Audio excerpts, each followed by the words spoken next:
Good morning mga katubig.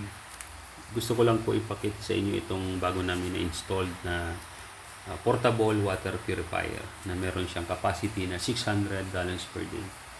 So, kumpleto na din po siya sa instrumentation saka sa monitoring. Okay, naka-cabinet type. So, napakagandang i-install sa mga restaurant po. So, yan yung kanyang loob.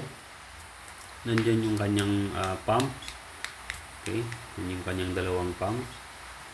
Yan, nasa loob na siya ng cabinet. Okay, so nandun yung plug and play na lang ito. Nandun yung outlet niya. And pag binuksan natin ito sa ilalim, so nandyan yung kanyang pre-filters, yung tatlo.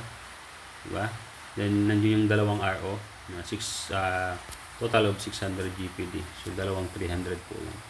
Then meron din siyang water storage tank na nasa 11 gallons siya. Ayan.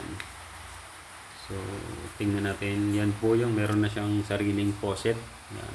Potable na yung lumalabas dyan. Purified. Purified yung lumalabas dyan na tubig. Talagang pag hinalo sa mga drinking na sinuserve, safe na safe po. Yan. Safe na safe yan i-serve sa mga customer natin. Kasi purified yung lumalabas po dyan. So, dumaan siya ng reverse osmosis process. So, sinupply din po natin yan sa coffee machine. So, espresso. Yan. So, ito yung gumagawa ng coffee americano. Yan. So, kailangan din nun kasi purified. So, dito po yan pala sa Victoria's Grill.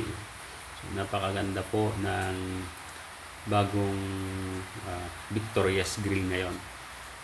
Congrats kay Kuya Bong. So, saka kay ate. So, yan po yung Victoria's Grill.